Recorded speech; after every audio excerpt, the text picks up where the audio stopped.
Hiya, and thank you so much for taking the time to watch my video. This video is going to be about renting and also purchasing properties, and if you like, what's the best way to go for yourself. Obviously, what I'm going to go through now is just my opinion, and I'm just going to talk about the decisions I've made, and obviously why I done what I done. Now, if you're going to buy a property, you need to first of all know that your job is secure.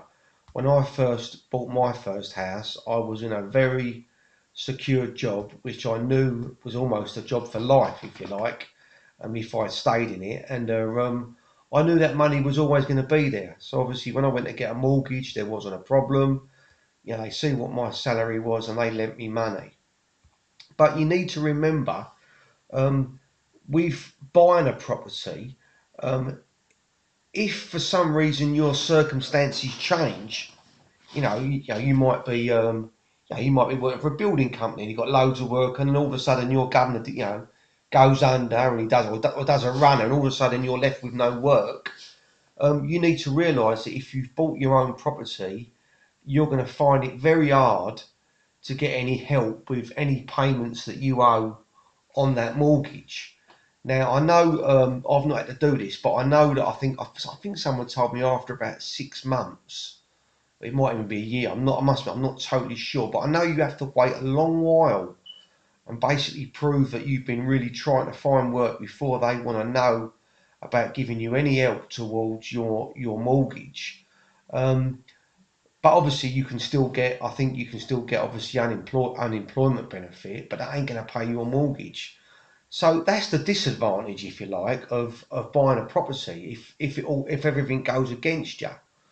Um, and if you like renting, on the other hand, if you're renting a property and then all of a sudden, you might be earning really good money, and the same thing happens. All of a sudden, you find that you're out of work for whatever reason, or you might have an accident, or anything could happen. Your circumstances change. If you're renting, then this country, the obviously how the social security benefit system is worked, they will help virtually immediately with your rental payments. I must admit, I've never really quite got my head around that, because they're trying to, this government, or the governments before, are trying to help people to get on the housing market, but then they really, if everything goes against you and you basically fall out of work and you've got a mortgage, they more or less, in my eyes, they penalise you, because they just don't want to know. So that's something to think about. If your job's not ultra secure, you perhaps need to think, perhaps being in a rental property might be the better option, because at least if your job goes a little bit wonky, for want of a better word, at least you can obviously go and get help with your rent. Um, Now that's looking at it from, if you like, a benefits point of view. If you can see yourself having a bit of hardship, you don't want to be owning no property. You just don't want to go down that route. But looking at it from another way, if you've got money and your job's secure, are you better to buy or rent? Then I would think you're always better to buy.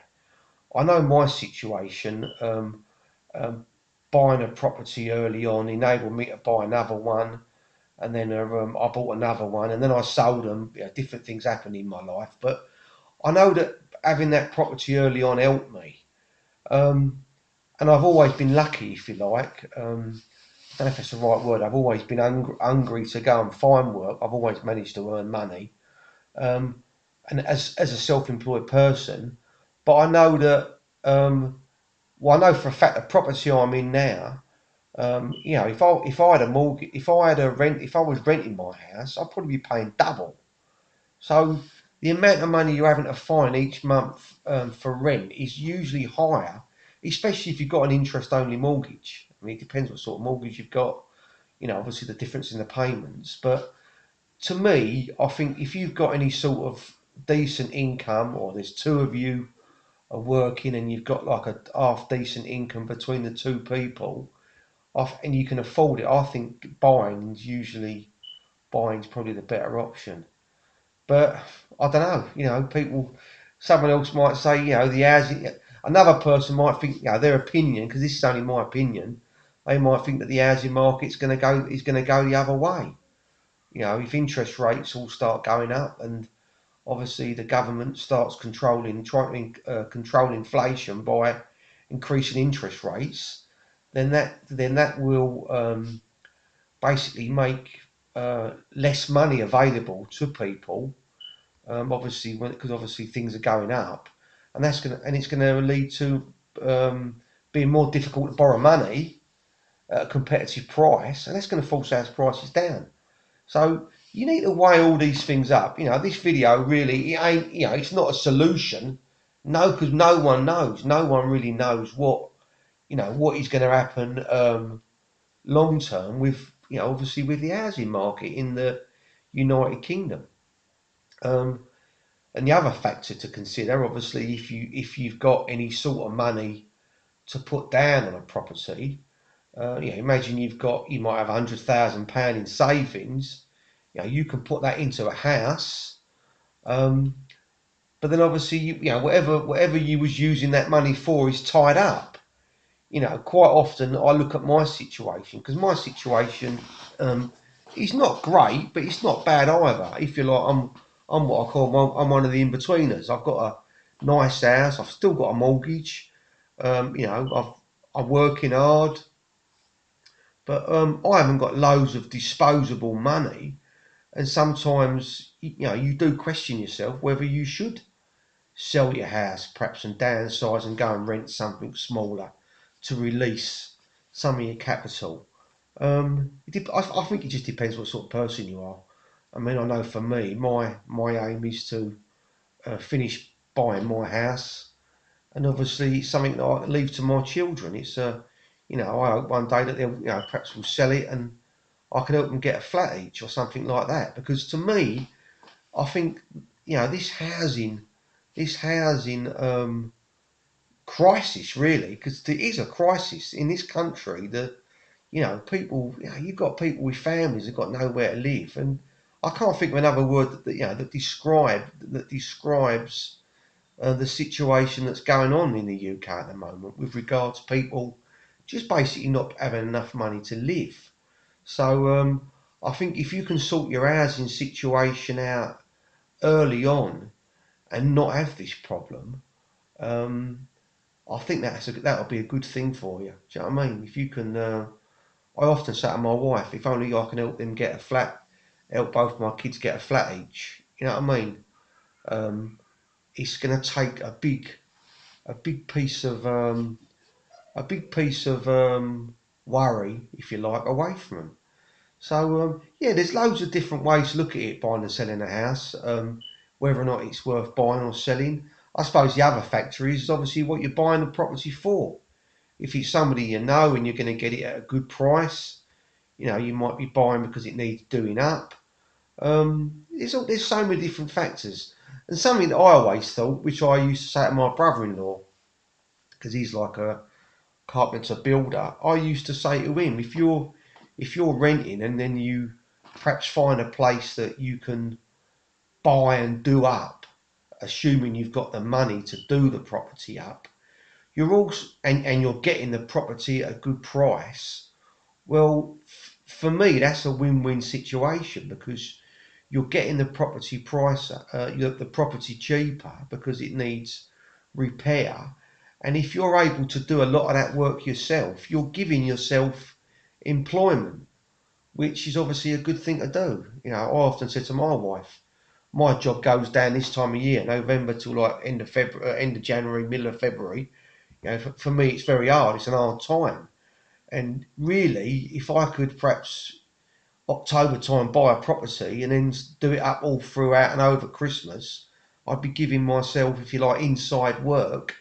That's a good way to go. But you've got to be in a situation to be able to do that, and if you like, find the motivation to do it. But yeah, I'm trying to think what else I can think about with regards whether or not, obviously, like I said earlier, tying your money up.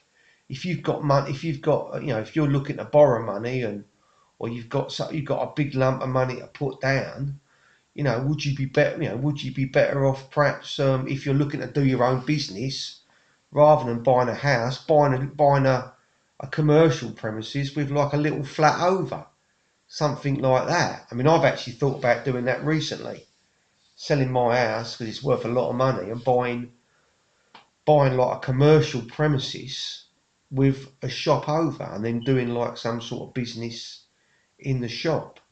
But there's loads of ways to go. Whatever you decide, there'll always be someone that will have a negative, or like, so there'll be something that they'll say, oh no, you should have done it this way, because that's just a matter of opinion. Yeah, it's just a matter of opinion. Yeah, no one knows. You're in control of your own destiny. But look, I would seriously look. Ending this video, I would end it that I would say I would seriously consider buying a property if my financial situation and my financial outlook over the next 3 or 4 years was positive. Because if you've got an income, you're always going to be better off buying than renting. Because for me, unless you're renting like I did years ago when I first met my wife, we had a little council property and we wasn't paying a lot of rent on it. Then that obviously was quite a good situation. But if you're renting off a private landlord who's charging you £1,000, £1,100 a month for a 3 or 4 bedroom house, you're always going to be better off buying it if you can afford to. Excuse me. And worst case scenario, you could always rent out a room. Obviously, again, if you do that, that's got its, that's got its ups and downs. But I'm going to end this video now. I hope it's give you a little bit of something to think about. Um, it is a difficult decision to make, but only you can make it. Um, Please like, if you can, please subscribe to my channel. I'd really appreciate it. If you've seen any of my other videos, I do videos about my own life. I do videos about different things in life that annoy me. I do videos about personal development. I'm big into personal development. So hopefully my next video might be of interest to you. Like I say, please like. I'd really appreciate it if you subscribe. And if you can, give me a thumbs up. Thank you so much.